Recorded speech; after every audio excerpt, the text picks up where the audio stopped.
Hey guys, today I'm so excited because I'm going to be talking about this opportunity that is giving scholarships to bachelor students, masters, PhD students, and even postgraduate diplomas. As you can see here, it's covering food, tuition fees, living allowance.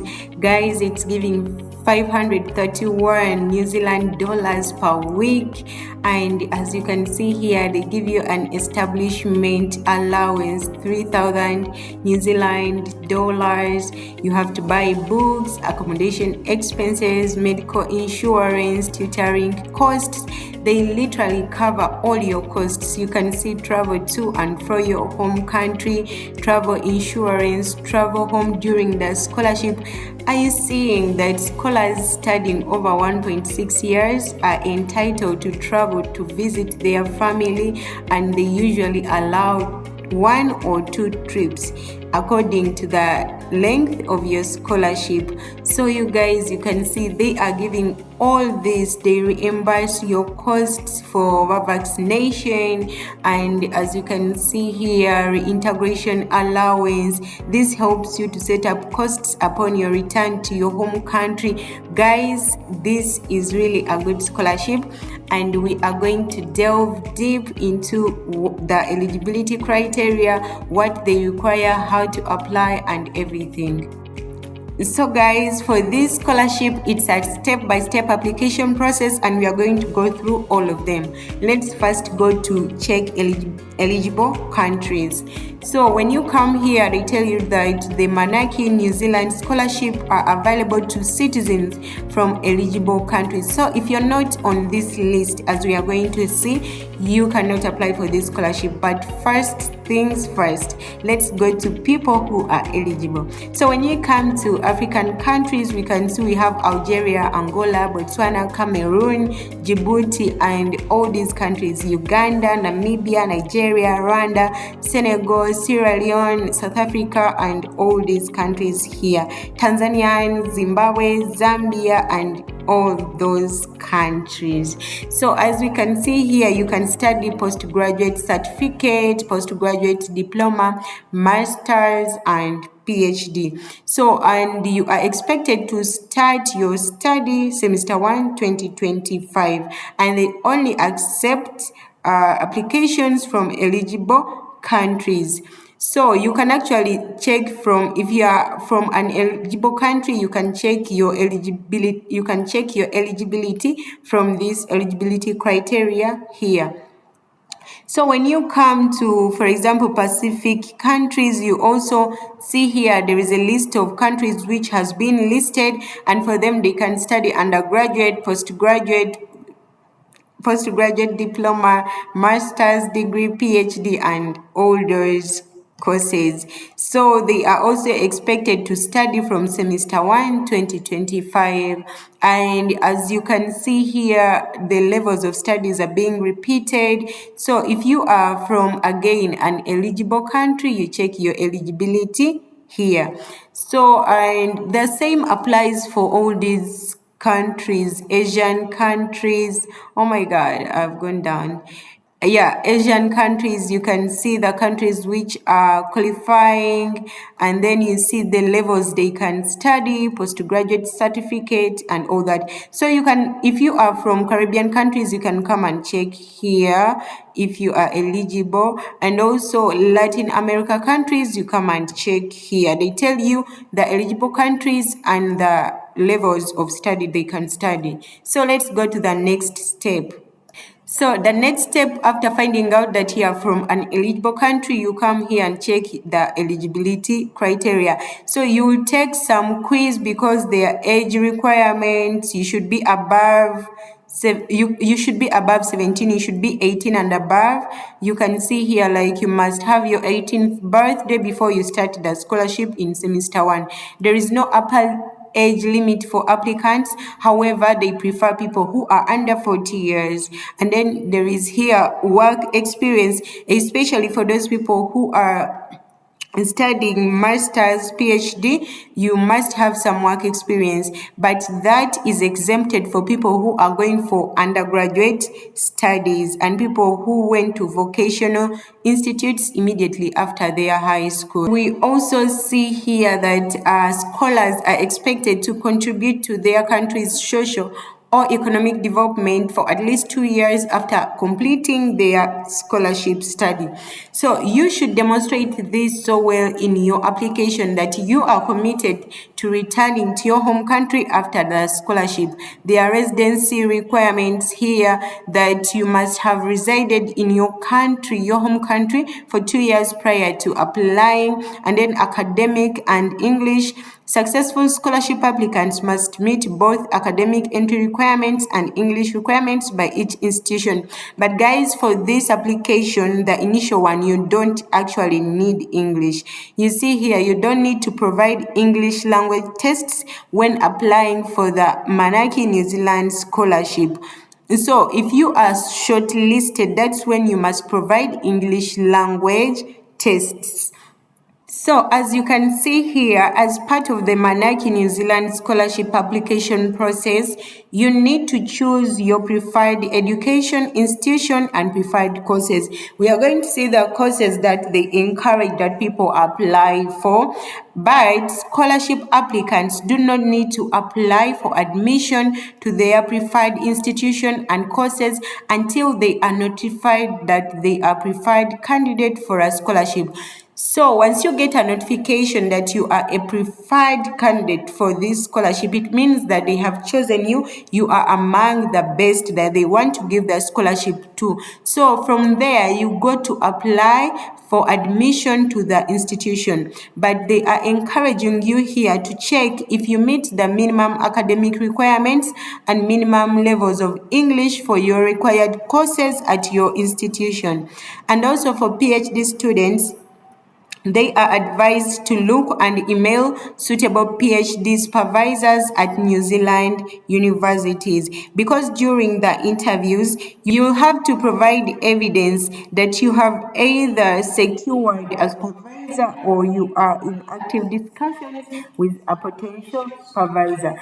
So let's go to the next stage, which is study subjects.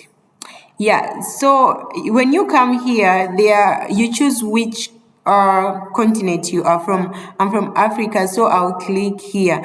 So for Africa, they are encouraging climate change and resilience. This is the first topics that they are encouraging: agribusiness, dairy systems, farm management, rural development, climate change, environmental law, environmental management, environmental policy and planning. All these are the subjects that they are recommending: energy distribution systems and technologies, energy management, energy policy, geothermal energy, hydroelectric, solar and wind energy. So these are renewables. You scroll down and see there is accounting, economics, international law. All these countries are recommended for Africans. And then when you come here, you can see Asian. These ones are given according to their countries. You click on your country, you see what they are recommending, and so on and so forth. Guys, you can later check and see. And then we go to the next step, which is research available courses. So here you are going to find the universities that are approved in New Zealand for this scholarship: Auckland University of Technology, Lincoln University, University of Auckland, University of Canterbury, University of Otago, University of Waikato, sorry guys, Victoria University of Wellington. I like this one. So actually students from Pacific, I saw it up right here. Citizens from eligible Pacific countries can also choose from 2 Pacific universities, which are these ones: University of South Pacific and Fiji International University. So let's go to the next stage of our application. We scroll down. How we select scholars. Here they're just telling you how they select scholars. So let's scroll down and see how they select scholars.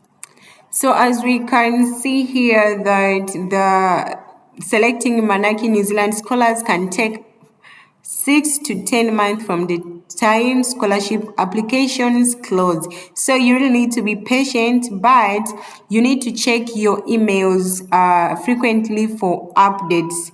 So this page actually describes the whole process. So they first screen the applicants according to their eligibility criteria, which we have already talked about, and then they advise you on the next step by email if you should continue to the next stage. And of course, we talked about PhD students getting their supervisors, and then they assess the application in more detail. They carry out a detailed assessment of your application against their selection criteria, and then they send you guys psychometric tests which you should complete within 10 days, and then they have a decision and they email you. You guys can read through all this, but this is literally how the whole selection criteria will be. So it will inform you on what will be going on in those 6 to 10 months. Yeah. So and then here the guidelines of who they prefer. You should have strong academic ability, commitment to socio-economic development of your country. You should be they are 39 years or younger when the scholarship starts. They choose courses which align to their recommended courses. Guys, that's why you have to go through the recommended courses. They want to encourage positive relations with New Zealand now and in the future, and they are seeking to undertake qualification that progress from their highest qualification. So guys, you can read through all this so that it can give you a strong application and advantage. It's too much for this video, so we can go to the next step, how to apply. And as you scroll down here, you will see that how to apply is different for different countries from Africa. And then citizens from eligible African countries who want to apply for that scholarship, you click here. If you're from Caribbean, you go to the Caribbean website. You see they are giving a disclaimer. Please note that the Manaaki New Zealand Scholarship Program application may close early to countries from which a large volume of applications have been submitted. So be sure to apply early. So let's go here. Click online here. And as you can see here, there are applicants applying again. They are giving them the details on what they can do. But let's say you are a new applicant. You come here and click online test eligibility. When you go to this online test, they'll ask you a couple of questions. When you answer them, they'll give you an eligibility code which you'll use to register. And guys, I'm not going to go into the details of the eligibility test because the video has become so long. But yeah, as you can see here, if the online eligibility test confirms your eligibility, you'll get an eligibility code. So you will use it to register. If you are eligible, you will see register button on the web page. Click start and then you open up an account. You'll be asked to enter an email address. The system will run a check to make sure that this email address is not already being used, and then you register and continue with the application. You set your password. You can read through all this, guys, and then you answer questions. They ask you, my battery is low, but we are gonna charge it. Yeah, and then they're giving you here the tips. Write in English. They accept applications only in English. Check your work thoroughly for English grammar, punctuation, and all that. Keep your answers concise. So just go to how I've shown you. Go to the eligibility test online. You will be prompted to register if you're eligible and start the application process. And we are moving to our second last stage, and preferred candidates are first in line for Manaaki New Zealand Scholarship. And we are moving to our second last stage, and preferred candidates are first in line for Manaaki New Zealand Scholarship. To get a scholarship, preferred candidates must successfully apply for admission to a university or institution. If we tell you that you are preferred candidate, you are our first choice for the Manaaki New Zealand Scholarship. But we only give scholarships to preferred candidates who get a place in their institution of study. So the moment they tell you that you are a preferred candidate, you make your application to your institution, and then here they are giving admission and scholarship acceptance process. We make first contact with your international admissions team at your preferred institution. So guys, you are not doing this alone. Then you apply for admission. You must go to the website and then do the normal application, and then you get an offer of place at your university, and then after getting that offer they send it to you, and then also these Manaaki guys send you a scholarship offer letter, and then you accept the offer letter in 14 days, and then you can log into your system and read their scholarship offer, and then you fulfill the obligation of your scholarship to keep the scholarship at all times. Scholars must respect rules laid out in their letter of offer and scholars handbook. So that's how you do it. Let's go to the last stage where you are actually traveling to New Zealand. So our last stage is when you have been given the offer. They give you handbooks which you must read because they are obligations. It explains their expectations and your responsibilities.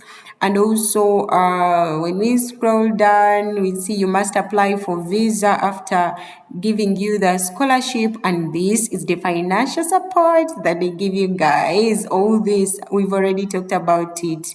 All this money, we've already talked about it. So guys, you can actually read through thoroughly this and then make your application. And I wish you all the best in your applications. I wish you all the best. You can read word by word here so that you understand it. But if you don't understand anything, feel free to comment in the comment section below and ask. I will be here to help. And guys, subscribe, like, share to everyone that needs to hear this, and I wish you all the best. Love you so much. Peace.